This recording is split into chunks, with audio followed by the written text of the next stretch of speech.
This program is a presentation of UCTV for educational and non-commercial use only.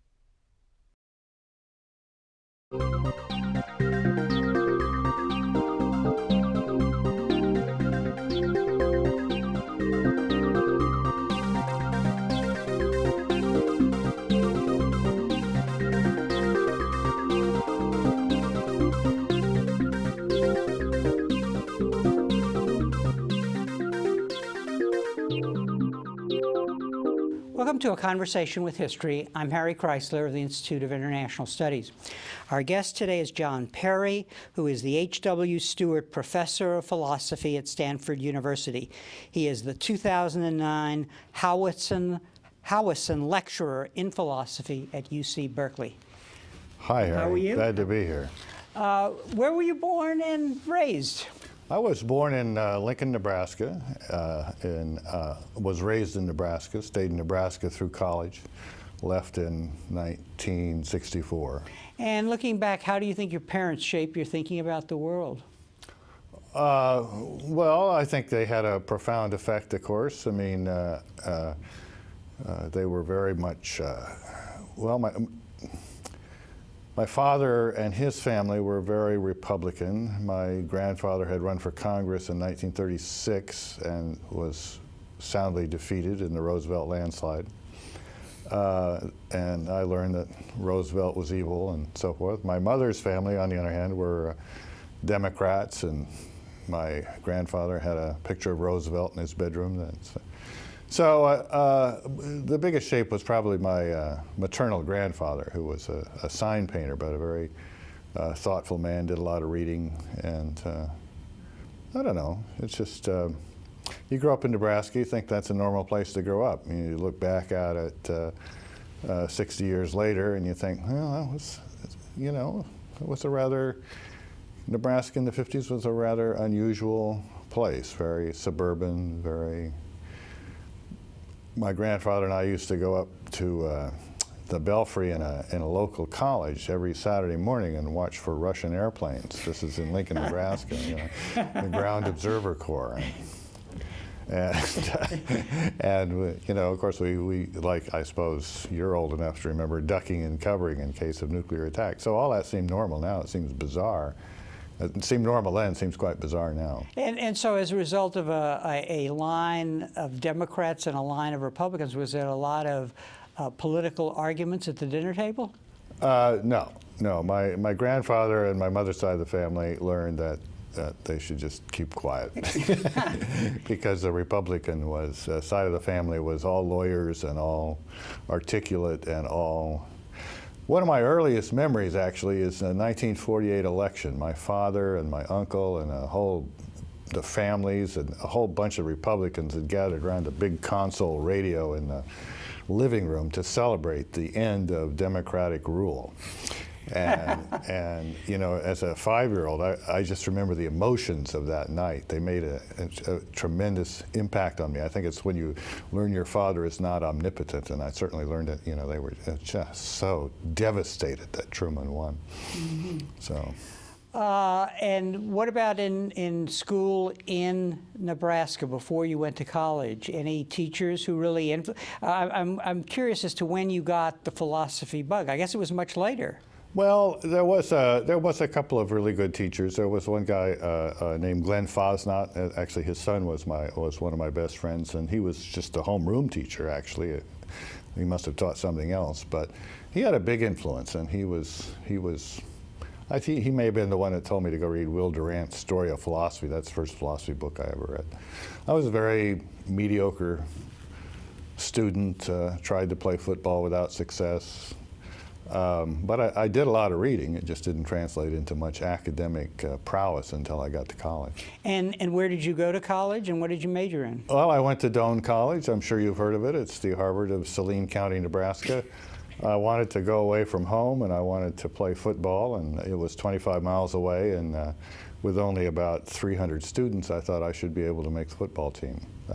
And did that work out? No. Did they have a football team? Oh, they had a very good football team, and played my freshman year, or I sat on the bench my freshman year, and the end of the year, or at the end of the, the football season, the coach and put his arm around me and said, "Perry, you're small, but you're slow."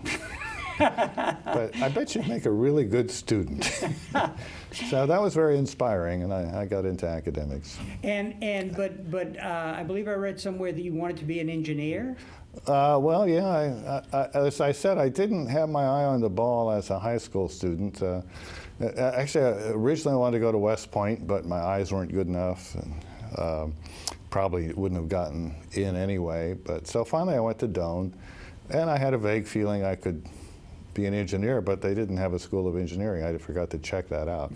So that was about the way things were going then. Then I met my wife, my wife of 46 years, Frenchie, in my freshman year, and she straightened me out. And so you majored in philosophy? Majored in philosophy, and went to philosophy graduate school at Cornell University, and philosophy's been very, very good to me. Mm-hmm. I think philosophy is this discipline that whose main function is to provide a little place for bizarre occupants of the gene pool, right? Until maybe centuries later, their particular skills mature, right? So mm-hmm. I think if you go back 50 years, all the people that are now great computer programmers would have been philosophers, but then now they fit into society in a more normal way. And so what does it take to be a philosopher? What are the skills involved? You thinking alone, or what? Well, that's an interesting question. Of course, as somebody said, philosophy has many mansions, and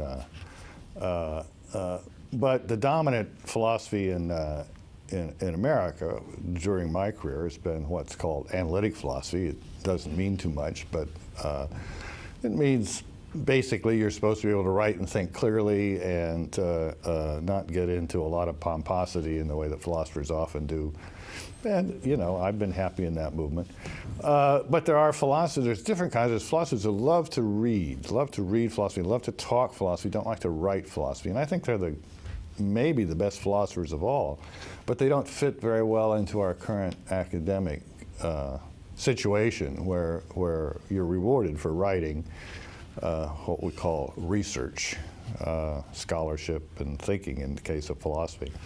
Other people like F.H. Bradley, a great turn-of-the-century philosopher. He just didn't like to interact with much of anybody. Didn't like to give seminars, didn't like to talk to people, just liked to sit alone and read his books. Bertrand Russell, just tremendous energy, loved to talk, loved to argue, loved to lecture. So it takes all sorts, but an appreciation for thinking, mm-hmm. either slow, careful thinking in the process of writing in your own study, or quick on the feet thinking in the seminar room. All great philosophers are good at one kind or other of thinking. Mm-hmm. So does the fact that you have to publish as a philosopher bias the pool? Because you might have really great philosophers who would be great undergraduate teachers. Well, yes, you might have not only great undergraduate teachers, but huge contributors to their department. In the old days, you used to get by with that. There was a fellow named Rogers Albritton who was a professor at Harvard for a long time, then he went to UCLA, published very few things, but had this wide reputation as a brilliant interlocutor and a great person for graduate students to talk to, and so forth and so on. And I remember when the chairman at UCLA, a wonderful guy named Monty Firth, made the case that we should hire Rogers Albritton.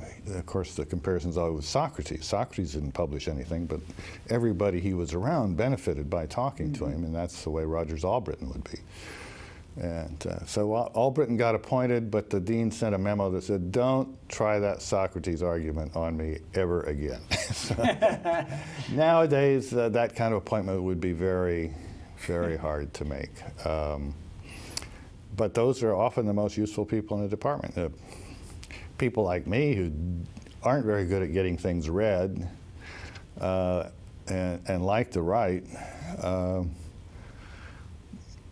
maybe much less useful to their colleagues, because I depend on my colleagues to find out about the literature, not my graduate students, rather than being a resource for them. So, I mean, I don't think I'm useless, but... What sort of courses are useful preparation for philosophy, other than philosophy courses? Math, or? Well, I think math is always a good preparation for anything. I think people that should always, I mean, my educational view is kids should take some kind of math each year as long as they possibly can, even if they're not really making much progress, just to keep those brain cells working. I wish I'd done that. I quit taking math about halfway through college when I decided that wasn't going to be the area I went into. But linguistics these days can be very, very useful, because so much philosophy connects with language, and then cognitive science in general. Computer science, the more theoretical parts of computer science, AI, those are very relevant. Of course, if you're doing the history of philosophy, it's good to know some history. Political science, your field, is a very closely associated field. Psychology is very important these days. Philosophy's gotten a lot more interdisciplinary over the years I've been involved. When I was a graduate student at Cornell, there wasn't much connection with any other department. The feeling was, well, philosophers doing our analytic philosophy, we're just kind of our own thing, and if other departments want to come and have their conceptual mistakes straightened out, that's fine. Now it's much more interdisciplinary. Philosophers get ideas from experiments and cognitive psychology and all sorts of things. So for the areas of philosophy I've been involved in, all the different so-called cognitive sciences are very relevant. And what about temperament? What sort of a temperament does a would-be philosopher, should he or she have?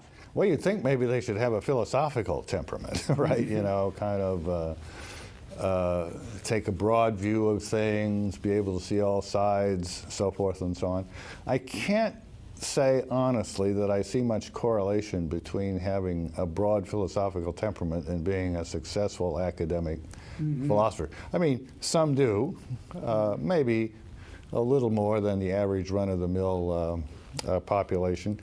But unfortunately, or fortunately, you get prima donnas, and you get a lot of people sit around department meetings and don't seem aware that the university has any other mission than promoting philosophy. You get small-minded people and so forth and so on. So all types. All types, I'm afraid. But there must be a lot of the loneliness of the long-distance runner in philosophy. That is, that you go off and do a lot of thinking and so on.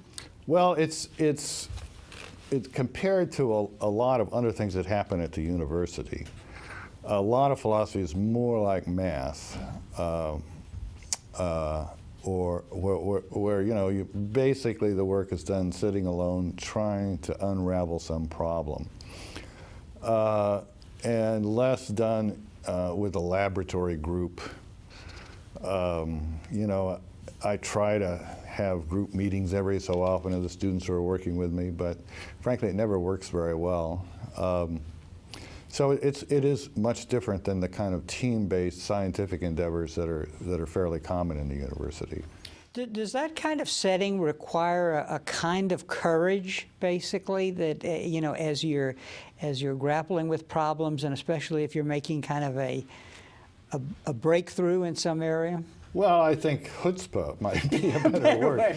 Yeah, I mean, you're sitting there and I'm going to give a talk this afternoon on free will. Now, people have been thinking about free will for a long time, and very, very smart people. I mean, go back to Lucretius. He was no dope, and he had his theory of free will. Then we got the people I'm criticizing, really brilliant guys like Carl Genet and Peter von Inwagen.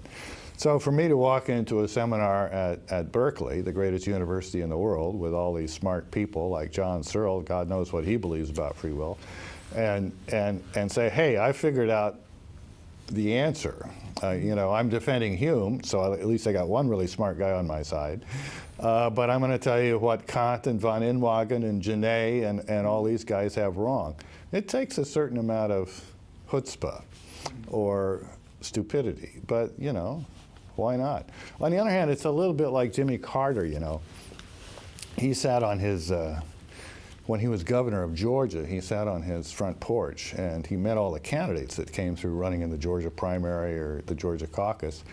And he had this great revelation that these guys weren't any smarter than he was. And actually, you know, you might say, well, he was wrong, but I think he was a pretty good president. But anyway, so as you go along in philosophy, you know, you start off kind of awestruck. I mean, you're in this profession that's the world's second oldest profession, and, you know, all these brilliant guys from Plato.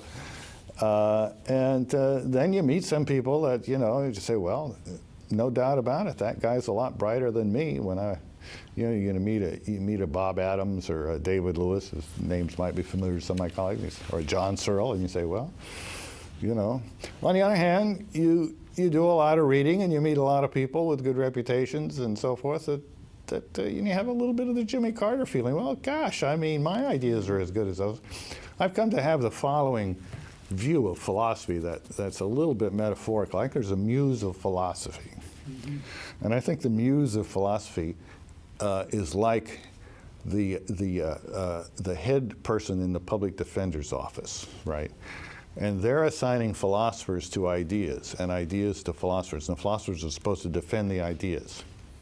And the brighter the philosopher, the stupider the idea. So it's like you give your very best defense lawyer the guy who's most obviously guilty and say, defend him, right?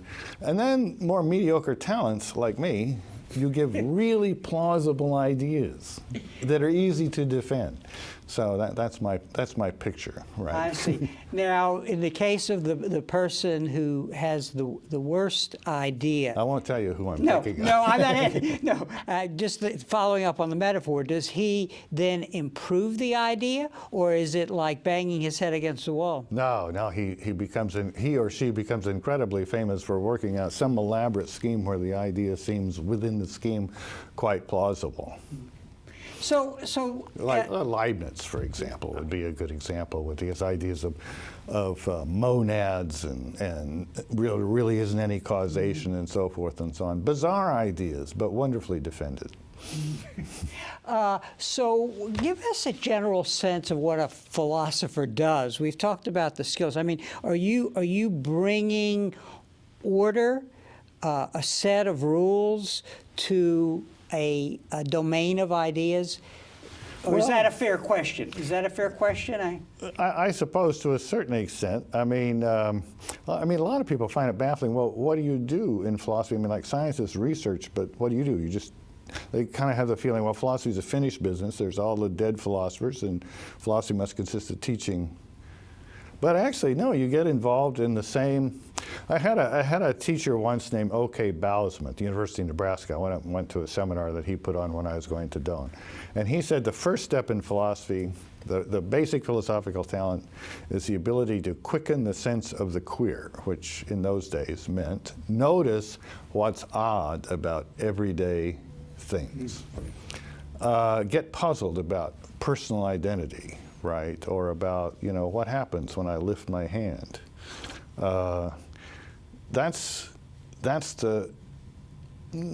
Some philosophers don't have that. Some philosophers just pick up problems from the past and they can do a good job too. But to me, that's the fundamental thing, is you get puzzled. And it turns out that there are there's problems that have been puzzling to people from time immemorial. Mm-hmm. And we can think about them now just as they could think about the very same problems in Plato's time or in Descartes' time. Of course, we have a lot more constraints, we have a lot of science, we have the criticisms that have been made of earlier philosophers, and we should take all those things into account. But when it comes right down to it and you think, well, what is the relation between the feel of a pain that I'm aware of in my consciousness and the brain state that is caused physiologically by the thing that causes the pain? Are they the same thing? It doesn't seem like a brain state, but what else could it be? There's nothing in there but the brain. When you get it, I mean, you're probably thinking thoughts not all that different from the ones that Descartes thought. Mm-hmm. You're thinking about the same problem, and I think it's the great thing about, the philosopher Gottlob Frege asked in 1892, he said, well, A is identical with A is identical with B. if they're both true, they both say the same thing because they're just one thing. But you can learn something from A is identical with B that you can't learn from A is identical with A. How's that possible? Well, he thought about it, Russell thought about it, Quine thought about it. We've gone through the end of the 19th century, all of the 20th century, and now we're in the 21st century, and we're still thinking about it. Mm-hmm. Now, isn't that great? I mean, that's very ecological, right? We're not wasting problems. Now, in that time, the theory of relativity, quantum physics, the airplane, the automobile, atomic energy, global warming, all this stuff has happened, and yet we're still thinking about the same problem. Now, some people might think, what a dumb discipline that never gets anything solved. But I think, isn't that great? We have these problems that last forever. And in finding the complexity in the simple, you're sort of clearing the thought, basically, especially your students, basically, and helping them think about things in their own existence in a way. Well, I think particularly when you think of undergraduates, that's your job. Students come in and their minds are full of structures that they've gotten from their parents, their teachers, their culture, the particular place they live, now the television and so forth and so on. And then they often have very firm convictions that they don't really have any right to. Mm-hmm. And so your job as an introductory philosophy teacher is to liberate them, to say, well, look, you shouldn't really believe anything, shouldn't really desire anything until you've yourself thought about it. You've in some sense made it your own desire, your own belief, not just something you believe because your father did, or what's just as bad, because your father didn't. Mm-hmm. So shake them up and teach them to think. That's what you do with undergraduates. And philosophy problems just turn out to be a great way to get that process started, because at least for some students, they find them very gripping. And they learn what a good argument is, what a bad argument is, how something they believed all their life can turn out to be not at all obvious. And that's very good. And when you get to the end and you get to graduate students, that's very different. They've got some big project they're deeply into, and they know more about it than you do, and there's this huge literature, and your job is just to kind of keep asking questions and make them clarify things and tell them that they're getting too much into jargon and so forth and so on. What does creativity look like in philosophy, especially when you're rehashing a lot of the old problems? Well, creativity is looking at an old problem in a new way, even if the new way is something that's borrowed from a couple centuries before, and all of a sudden some philosopher makes it seem plausible where it seemed implausible before. Say, take this problem I'm talking about this afternoon.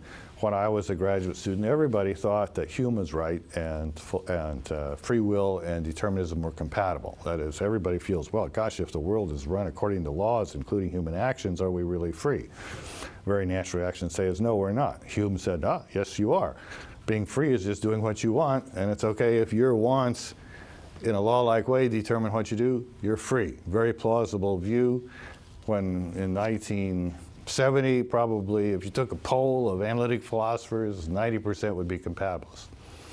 I went to a conference a few years ago and discovered that while I hadn't been paying attention, this whole field had been transformed by people like Genet and Peter von Inwagen, who'd revitalized these arguments for incompatibilism, the arguments that they say, no, the common person's intuition that there's something screwy about being free if the world is run in a law-like way, including human actions, can be given a good, firm, solid argument. Well, that was very original. Mm-hmm. Produced a lot of good work, a lot of good distinctions, even though, in my humble opinion, they're wrong.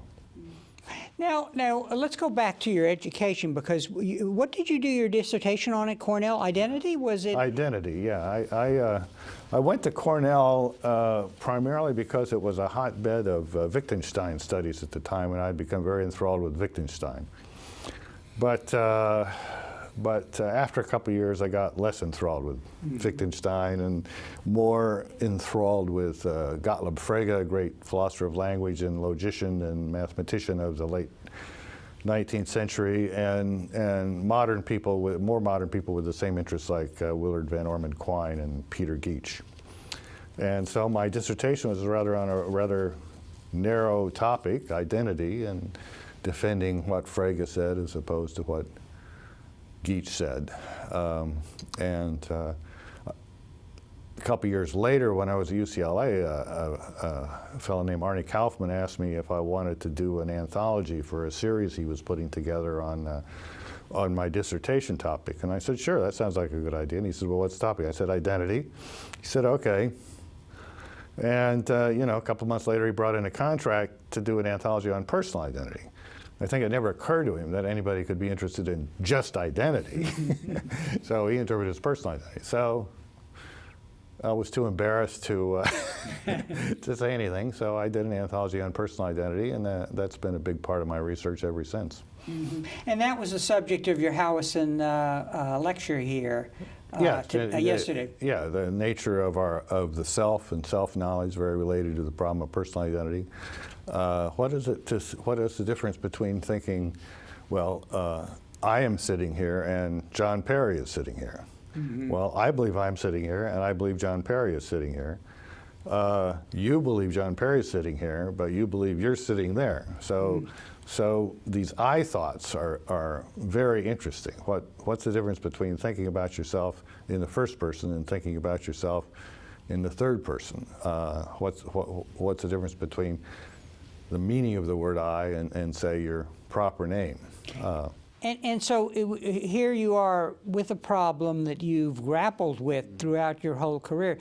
How has your thinking evolved? I mean, are you affected, for example, by breakthroughs in brain research, by fads in psychology and so on? I know in the 60s identity was quite a craze.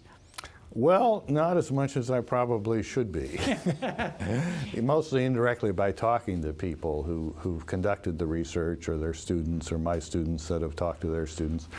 But I must admit, mostly it's a very narrow set of topics. If you go back to 1976, say, so at my first sabbatical, I'd come to Stanford. I was trying to write a book on personal identity. And I got to this problem of self-knowledge. And I had this confidence that I had this whole bunch of concepts from work in the philosophy of language, and then this appreciation of the problem of the self and personal identity from my work there. And I thought, well, I'm kind of uniquely qualified to put those together and develop a theory. And it turned out to be very difficult to work within what I thought of as a Fregean, Gottlob Frege-inspired framework. I thought was pretty much correct, to explain the difference between just these I thoughts and thoughts about yourself under some other guise, or some other mode of presentation, as he would do it. So it didn't avail me much to go. I mean, I did some reading, but the problem was there. There was nothing to do but think about it, and somebody could have told me that, they've just discovered that the brain is silicone based, or that the brain really, it's just oatmeal, and it's your right shoulder. That wouldn't have made any difference about that problem. Mm-hmm. So it's in that way, it's a little bit more like math or logic than a lot of other parts of academia. You, in your lecture and in your book, Identity, Personal Identity, and Self, you use the example of a story told by Mach, the scientist, philosopher. Right. What is it he saw? And let's play with that a little here to give our audience a sense of your lecture. Right. So the Mach example is, Mach relates this early in the analysis of sensations, and I don't know. So his point isn't exactly the one that intrigues me about it, but he gets on a bus in Europe, or a tram, and it's one of these things that has a mirror at the opposite end, so the conductor on a crowded day can see people sneaking on and off. And Mach just gets on the bus, looks up, and just sees himself in the mirror, but doesn't realize it's himself. He just thinks he's seeing a guy at the far end of the bus, and he thinks, what a shabby pedagogue that man is. That man is a shabby pedagogue. Now, if you think about it, that man really refers to Mach himself, because he's referring to the fellow whose reflection is in the mirror, and he is the fellow whose reflection in the mirror. So he's saying about himself, or he's noticed about himself, that he's a shabby pedagogue, but we wouldn't really ordinarily call that self-knowledge. But after a while, it suddenly hits him. My goodness, that's me. So now he believes I am a shabby pedagogue. And that's what we would ordinarily call self-knowledge, the kind of thing you express with the first person. I suppose he used German, but we'll forget that. And then you can imagine that you know, he might, if somebody asked him, he'd say, well, I guess that means Mach is a shabby pedagogue. He could refer to himself in the third person. I mean, de Gaulle used to do that. Bob Dole used to do that. I don't know about Mach, but if Mach had been in a Bob Dole-ish or General de Gaulle-ish mood, he might have said, Mach is a shabby pedagogue. So there's three different ways of saying the same thing, and they really correspond to three different ways of thinking the same thing. We say it's the same thing because it's the same individual and the same property, being a shabby pedagogue. But the thoughts are quite different. They have different causes, and they have different effects. When Mach realizes that he's a shabby pedagogue, that is when he realizes what he would express with, I am a shabby pedagogue, then he might, you know, wipe the lint off himself. As long as he doesn't realize that it's he that he's seeing, he might, if he's really upset by the lint on the guy's tie, he might shout at him at the other end of the bus. Get that lint off your tie, you're disgracing all the pedagogues in Vienna. So we have three different thoughts within a way the same truth conditions, that a certain person has a certain property, being a shabby pedagogue. And yet they seem to have different causes and effects, and the different causes and effects seem to be related to different meanings of the thoughts and the sentences we use to express them.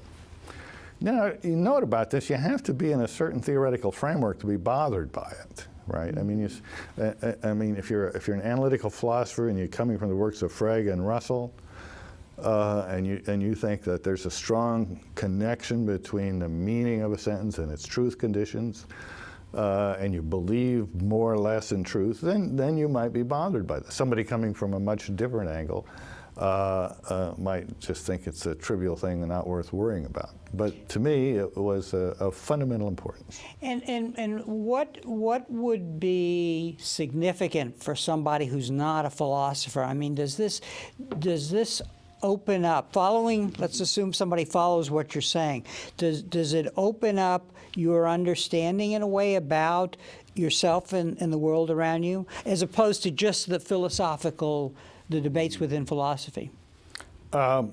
Probably not, to be honest, because in a way, what the philosopher, meaning me here, is having trouble with is understanding distinctions that ordinary people make every day with no problem, right? It's like, you know, my friend Michael Bratman worries a lot about philosophy of action, what's involved in scratching your head intentionally.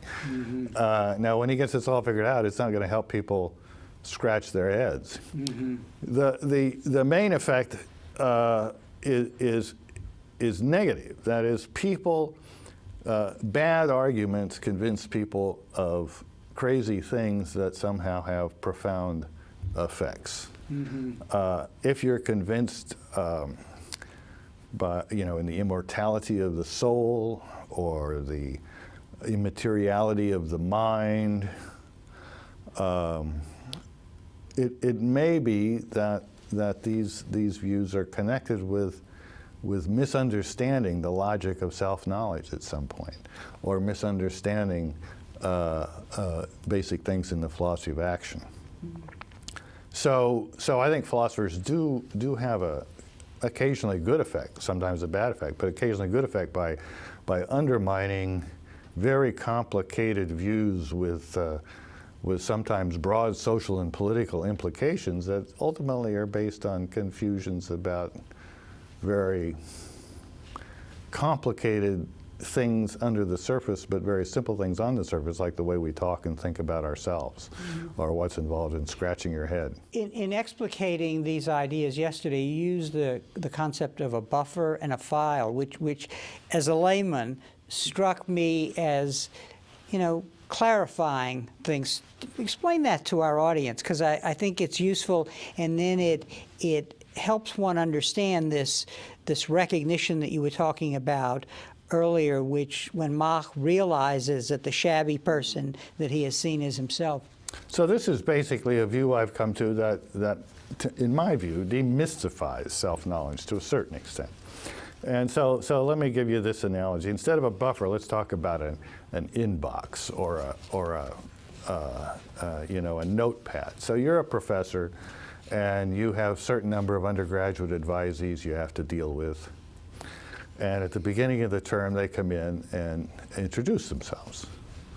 So you have this pad of paper, and you write down things about the person you're talking to, right? Their name, what they look like. What are you trying to do there? Well, you're trying to do two things. You're trying to get information that will allow you to recognize them again. And you're trying to get information that will allow you, once you recognize them, to say something intelligent to them and to help them with their problems. Mm-hmm. So two really different kinds of information. And while you're in face-to-face contact, I call that accumulation of information a buffer, right? Then they leave. So now your information is no longer attached to a perception. So if it's going to be of any use to you, it has to have enough stuff there that you'll be able to recognize them again. Then what do you do with that? Well, if you're me, you toss it on your desk, you lose it, and you have to start all over next time. But ideally, you go pull open your filing cabinet, or I guess in these days, do something on your computer, but let's say pull open your filing cabinet, take out a manila folder, put the kid's name on the top of it, put your notes in there. And then pretty soon from the registrar's office comes his grade sheets or so forth. And if you're good, you stick those in the same file. And maybe you get an email or two and you print them out. So you get a file that accumulates stuff. The file is what I call detached. It's not tied to any particular perception or way of finding out about the person.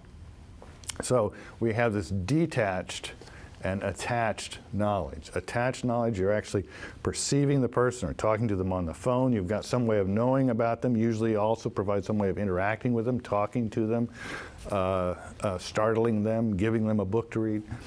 And then detached.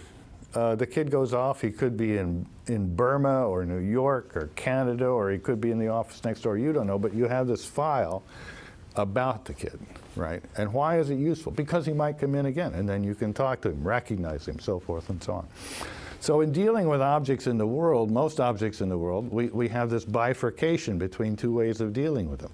When we're actually adding knowledge to the thing because we're in some kind of connection with them, and then when we've just got the files. And this translates into the head. The buffer is a mental operation. So I've got my hairy buffer now. I'm noticing things about you: subtle gray tie, very distinguished dress, thoughtful expression, good haircut, so forth and so on. And then tomorrow, the next day, I'll still have this file, Harry Kreisler file, that says, and I will be able to use it to recognize information about you. And next time I meet you, hopefully, although at my age it's always touch and go, there'll be enough in there that I can recognize you and recall our experiences together in old times and the way we got completely wasted last night and were arrested. I don't know if you want your fans to know about that, but now what's special about self-knowledge, on my theory, is within this ordinary framework, is that you have a buffer for yourself because you do have ways of finding out about yourself that aren't ways about finding out about anyone else. Just like looking straight ahead is a way of finding out about the person in front of you, introspecting is a way of finding out about yourself. If I want to find out about your hands, I look that way. If I want to find out about my hands, I look this way. Mm-hmm. If I wanted to brush lint off your tie, I would do something that I won't do because it would probably embarrass you. If I want to brush lint off my tie, I go like that. So we have a buffer for ourselves, and that's what I call a self notion. That's associated with the word I. But we also have a detached file of ourselves. Because we do, that's the thing about living in this information-rich environment that language and plus all technology gives us. We have all sorts of ways of finding out about ourselves that are really the same ways we find about other people. When I wanted to find out what time we were going to meet in the hotel, I looked down this sheet of paper and it said John Perry and Harry Kreisler meet at a certain time. So I find out by reading my name. the same way anybody else might find out when we meet.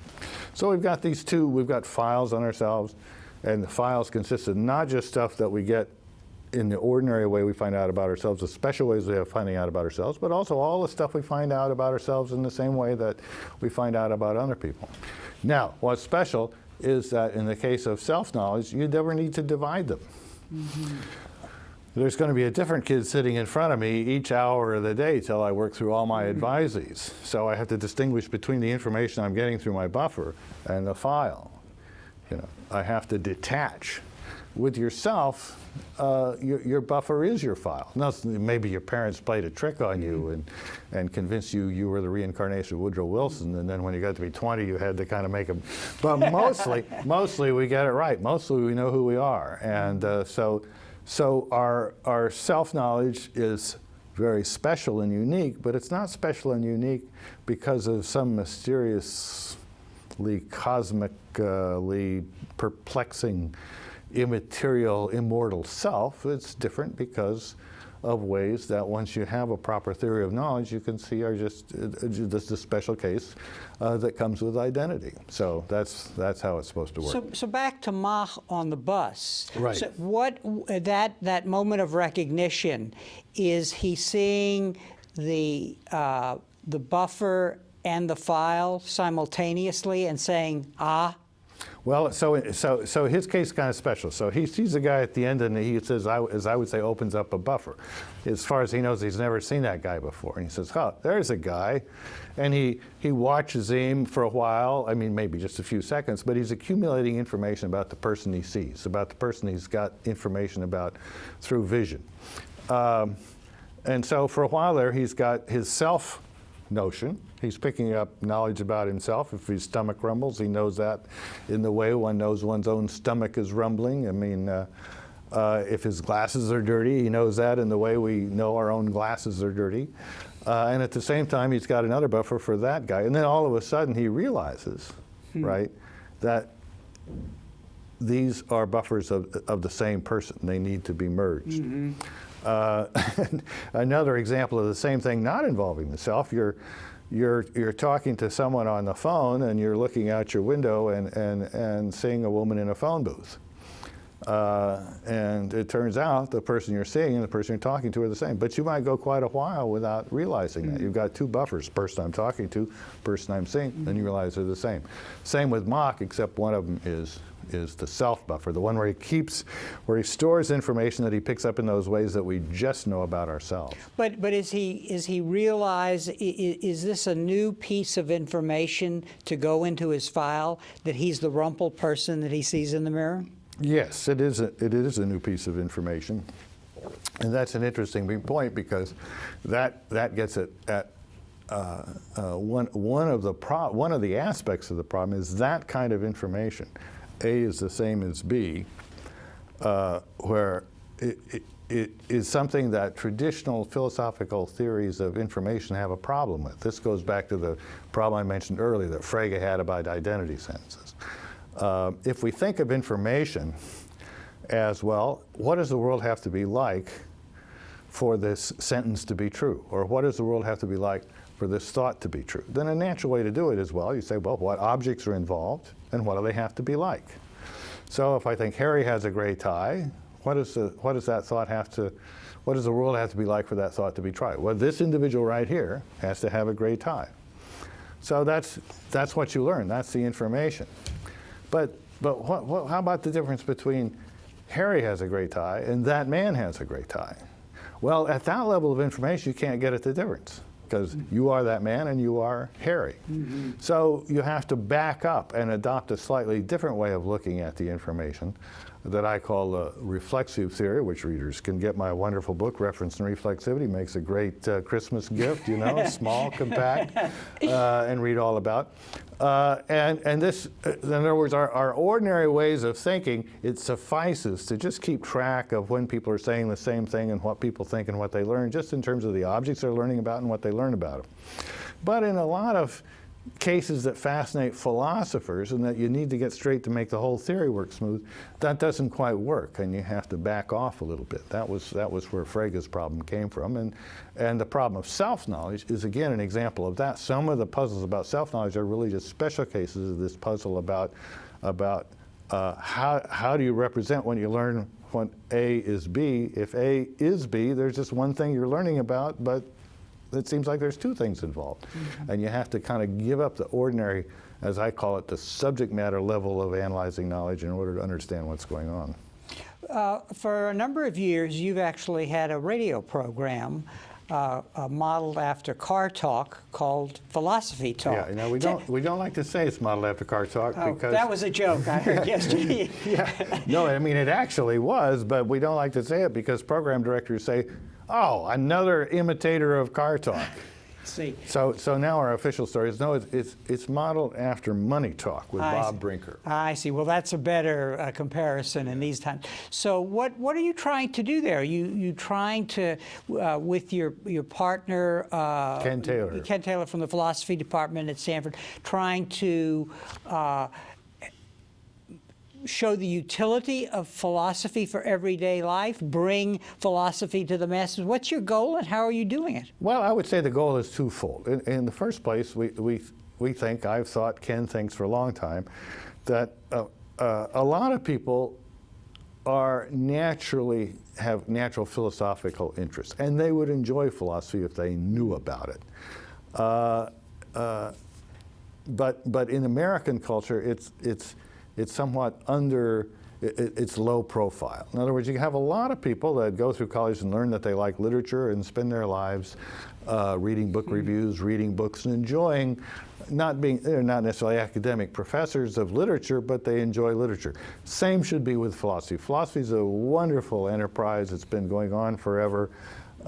And at least a certain percentage of the population is going to be intrigued by it, and they ought to have this appetite sustained by public radio in the same way that people that like music and literature do. So that's the first thing. The second thing is that we think that the standards of discussion in philosophy, where you don't deal with sound bites, but we have a whole hour to discuss a problem. First we work out a couple of concepts between ourselves, then we have an expert come in, then we have callers. We don't try to be aggressive, we don't try to score points, we just try to understand what's going on. We think it's a good model of civilized communication that's somewhat lacking in the sphere of communications these days. Even something as good as PBS still, usually when people get to an issue of principle, or a philosophical issue, or something that comes down to some basic disagreement between political philosophies, they say, well, that just kind of depends on your basic political philosophy, and move on, as if once you get that far, you really can't discuss it intelligently, right? Abortion, well, this gets down to what you think the human soul is. Yes, well, now reporting from Moscow. I mean, but you can discuss that. That's open to discussion. Where did these ideas about the human soul, the embryo, where do they come from? What are the rights and wrongs? Maybe we won't find the answer, maybe we won't convince anyone, but they can be rationally discussed just like anything else. And what do you think is the resistance to that in terms of this not being done more broadly, for example? That is, okay, how should we thinking about the issues that are really important to us? Well, I don't have a full diagnosis. I know that we've had a lot of trouble getting on stations because program directors just can't believe people are interested in this. On the other hand, in the places where we are on the radio, we get a huge amount of interest. I mean, Ken and I were on Oregon Public Radio, so the Oregon is probably the state in which is most saturated with philosophy talk because they got about 16 different substations and so on. We were in a cab in Portland once, talking to each other in the back of the cab, and the cabbie turned around and said, "Hey, you're the philosophy talk guy." Get that out of there. Yeah, you're the philosophy talk guys. So there is a public for it. We get people get our podcasts and download our program and listen to our program. We always have plenty of callers. But there's a certain blindness on the part of the program directors. And if you look at institutions like the NEH and so forth, philosophy just tends to be, in America, underrepresented. I have various theories of a lot of it. Higher education in America originally was based on the normal school concept of basically you're teaching teachers, you're training teachers, and the humanities were basically English and history. Those were philosophy came lately. In Europe, where universities grew more out of these ancient monasteries and things like that, philosophy's always been a bigger presence. You in your lecture and in some of your writings, evince a great wit, and I'm curious what you think the roots of that are. Is it that as a philosopher, you sort of think in terms of meta concepts, and that a humorist is sort of once removed from that, or is it just something that comes out of your background? Well, probably both. I mean, my family always liked humor, and also, I don't know, there's these various psychoanalytic interpretations of people that have to be funny, comedians usually terribly unhappy and looking for acceptance. I suppose that's all part of the mix, but I do think you're onto something. I think there is a kind of a connection between philosophical thinking, looking for unexpected connections, and we'll take George Carlin, be a great example of somebody who steps back and looks at an ordinary word or an ordinary usage and say, that's really amazing. We do things like that. And a lot of philosophy consists of the same thing. I have probably the thing I wrote that has been most read is not my incredibly profound analyses of the human condition and the nature of the self, but my article on procrastination. And I suppose what's unusual about that is it's more or less a defense of procrastination. And maybe it would take a philosopher to think of defending procrastination. And you do it quite well on a website created, I believe I read, by your granddaughter. Right. Structuredprocrastination.com. And you're a progressive, drawing on the Democratic line in your family history. You're a progressive on procrastination. Yes. Why is that? Well, I don't really recommend procrastination to those who don't have a problem with procrastination. What I really recommend is if you procrastinate and feel bad about yourself, maybe you're making a mistake. Take a careful look at it and see if you aren't really a structured procrastinator. That is, if you aren't one of these people, like I think I am, that get an enormous amount done. While you're procrastinating. Yes. But as a way of not doing something else, right? Now, that's not the perfect way to be. That's not the way Aristotle would want the perfectly rational animal to behave. But for most of us, it's a pretty good compromise. And then if you have, as I do, good self-deceptive skills, then you can convince yourself that you've got this really important project that really isn't important. And then you're home free, right? Because as a way of not doing something that really isn't that important, you can do all sorts of things that you will get a lot of credit for doing. And in fact, the great enemy here, you say in your newest second essay on procrastination, is perfectionism. So it's really trying to live up to a picture that you see of yourself in the mirror when you got on the bus. Is that exactly, or you didn't see. It's like, what a shabby guy that is. But, so of course, procrastination, psychologists will tell you, has various types and roots. Some very serious, and you should just go see a shrink or something like that. But I think an enormous number of us procrastinators are closet perfectionists. By that I mean, we don't ever really do anything perfectly. I've never done anything perfectly in my life, never come close. So it seems odd to call me a perfectionist.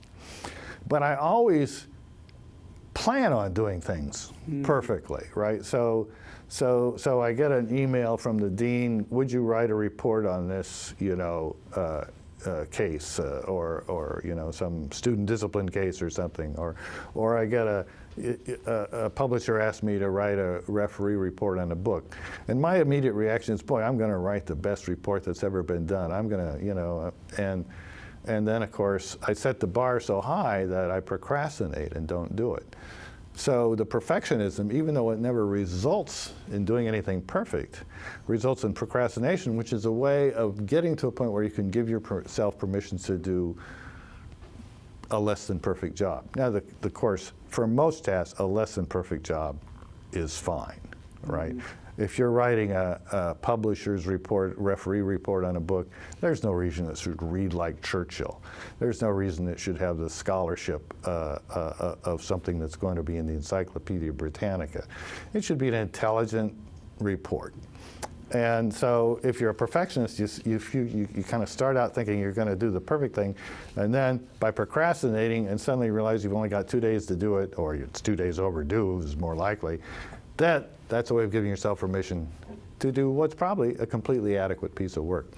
So that's something I think the perfectionists can get over with a little self-discipline, but a little self-discipline may be too much.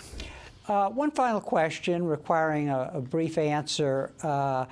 Students out there watching this program, whatever they plan for their future, how do you think they should integrate philosophy into those plans? Well, besides watching your program or listening to your program. Besides watching your program, listening to the program. Well, if they're college students, they should take an intro philosophy course, because who knows, it might be something that you really enjoy.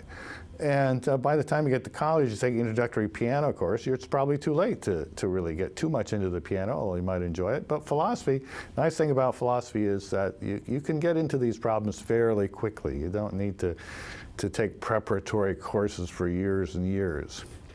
If you're going into a professional school like law or business or even medicine, philosophy is a very good minor or even a major because it helps you do well on those tests that you take to get in, and the skills of the lawyer and the skills of the philosopher are very similar, making the true appear the false and the false appear the true. If you really get stung by the philosophy bug, and you want to get a PhD in philosophy and thereby lessen your lifetime earning prospects considerably, there aren't that many jobs, but I must say, if you manage to get one of them, it's a wonderful profession. It couldn't be better. If you're out there and you're not a college student, or you were a college student, there's just a lot of good philosophy books to read. When I was a kid, I read Will Durant's Story of Philosophy. I think it's still a great book. It's a little dated, it's a long book, a little pretentious, but very good. But the thing is, you can just plunge right into the classics. Read Plato's Republic or Descartes' Meditations. Go to your local bookstore, and in the philosophy section there'll be some good used paperbacks by names you remember, and you'll find that even if you read them in college and hated them, with the wisdom that comes from being a little older, you may find them quite fascinating. And in the Bay Area, where is your radio program heard? We come from KALW, the little station that could in San Francisco. San Francisco's oldest FM station, but not its biggest by a long shot. And when are you on? We're on live 10 o'clock Sunday morning. We're on repeat at noon Tuesday. And you can stream our program from the philosophytalk.org website. And if you want to spend a little money and get a podcast you can listen to while you jog or whatever, you can do that too. So there's no excuse for not listening to Philosophy Talk. Well, on that note of public education, Professor Perry, thank you very much for joining us today. Well, thanks for having me, Harry. I enjoyed talking to you thoroughly. And thank you very much for joining us for this conversation with history.